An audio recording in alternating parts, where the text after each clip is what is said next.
Hi dears. അപ്പം എല്ലാവർക്കും good morning. ഞാൻ രാവിലെ ഇന്നൊരു ഉള്ളി സാമ്പാർ ഉണ്ടാക്കാനുള്ള പരിപാടികളാണ്. കാരണം രാവിലെ എണീറ്റ് ഉള്ളി സാമ്പാറൊക്കെ ഉണ്ടാക്കി മമ്മിക്ക് ഹോംസ് ഗാർഡിലേക്ക് സെറ്റ് ചെയ്തിട്ട് വേണം എനിക്ക് ഇന്ന് ഓഫീസിലേക്ക് പോകാൻ. അപ്പം അതുകൊണ്ട് ഞാൻ നമ്മുടെ റോക്കിക്കൂട്ടൻ എൻ്റെ കൂടെ ഒന്ന് സെറ്റ് ചെയ്ത് കിടക്കണം. അവനെ നമ്മൾ ഡ്രിം ചെയ്ത് എല്ലാം സെറ്റാക്കി കുഞ്ഞാക്കി കംപ്ലീറ്റ് രോമം എടുത്ത് കളഞ്ഞായിരുന്നേ. നമുക്കിപ്പോൾ ഹോട്ടലായതുകൊണ്ട് അങ്ങനെ ഭയങ്കര. അപ്പം നമുക്ക് നമ്മുടെ ഉള്ളി സാമ്പാറിലേക്ക് കടക്കാം. ശബ്ദം കേട്ട് ആരും പേടിക്കണ്ട. ഒരു ഉള്ളി സാമ്പാറിന് കടുക് വറുത്തതാണ്. അപ്പോൾ നമ്മുടെ ഉള്ളി സാമ്പാറിന് ആദ്യം പരിപ്പ് റെഡിയാക്കി വെച്ചിട്ടുണ്ട്. ഞാൻ 1 കിലോ ആണ് എടുത്തിരിക്കുന്നത്. ക്വാണ്ടിറ്റി അനുസരിച്ചാണ് നമുക്കെല്ലാം ചെയ്യേണ്ടത്. അപ്പോൾ 1 കിലോ പരിപ്പ് എടുത്തിട്ടുണ്ട്. അതിലേക്ക് കുറച്ച് വറ്റൽമുളക് ഇട്ട് കൊടുക്കുക, ഒരു 5 എണ്ണം. അതിലേക്ക് ഒരു 10 പീസ് നമ്മുടെ പച്ചമുളക് ഇടുക.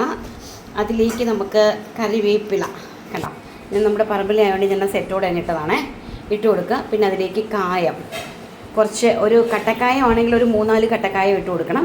ഇതിപ്പോൾ എനിക്ക് ഒരു ഐഡിയപരമായിട്ട് അങ്ങിടുവാണ്. കായം ഇട്ട് കൊടുക്കുക.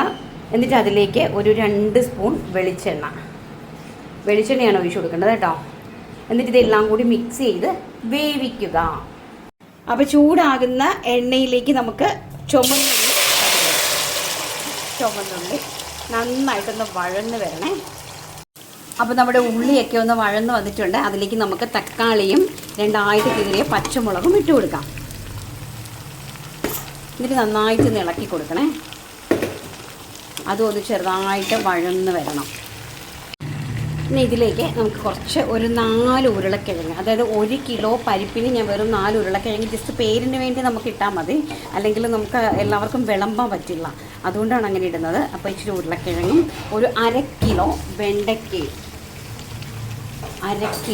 വെണ്ടയ്ക്കയും കൂടെ അതിനകത്തോട്ട് നമുക്ക് ചേർത്ത് കൊടുക്കാം. ഞാനിത് 1 കിലോയ്ക്കുള്ളതാണ് ഈ പറയുന്നത് കേട്ടോ, 1 കിലോ പരിപ്പിനുള്ളത്.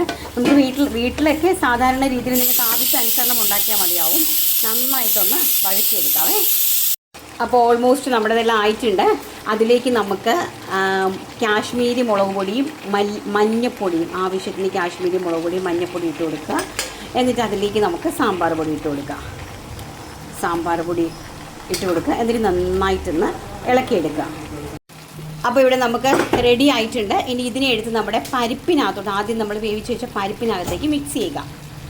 അപ്പോൾ നമ്മൾ എല്ലാം കൂടി മിക്സ് ആക്കിയിട്ടുണ്ട്. ഇനി ഇതിലേക്ക് നമുക്ക് പുളിവെള്ളം, വാളംപുളി പിഴിഞ്ഞെടുത്ത വെള്ളം ഒഴിച്ചു കൊടുക്കാം. അപ്പോൾ കടുക് വറുക്കുവാണ്. വെളിച്ചെണ്ണയിലേക്ക് നമുക്ക് കടുക് ഇട്ട് കൊടുക്കാം.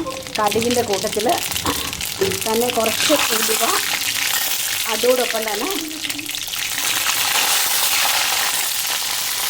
ജീരകം, അതിലേക്ക് നമ്മുടെ ചുമന്നുള്ളി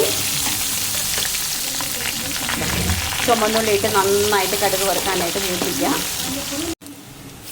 അതിലേക്ക് വറ്റൽമുളക് ഇട്ട് നമുക്ക് ഉള്ളിയും വറ്റൽമുളക്, കടുക് വറുത്തപ്പന്തിക്ക് കടുക്, ജീരകം, ഉലുവ, വറ്റൽമുളക്, ഇനി നമുക്ക് കറിവേപ്പില, പിന്നെ അതുപോലെ തന്നെ മല്ലിയില.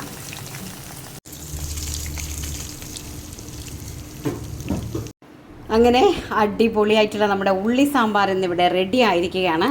നമുക്കിതൊന്ന് ടേസ്റ്റ് ചെയ്ത് നോക്കിയിട്ട് ചോദിക്കാം ഇതെങ്ങനെയുണ്ട്, എൻ്റെ ഒരു സ്പെഷ്യൽ ഉള്ളി സാമ്പാർ എങ്ങനെയുണ്ടെന്ന്. നമുക്ക് ചേച്ചിയോട് ചോദിക്കാം നമ്മുടെ ഉള്ളി സാമ്പാർ എങ്ങനെയുണ്ടെന്ന്. ചേച്ചി നോക്കിയേ.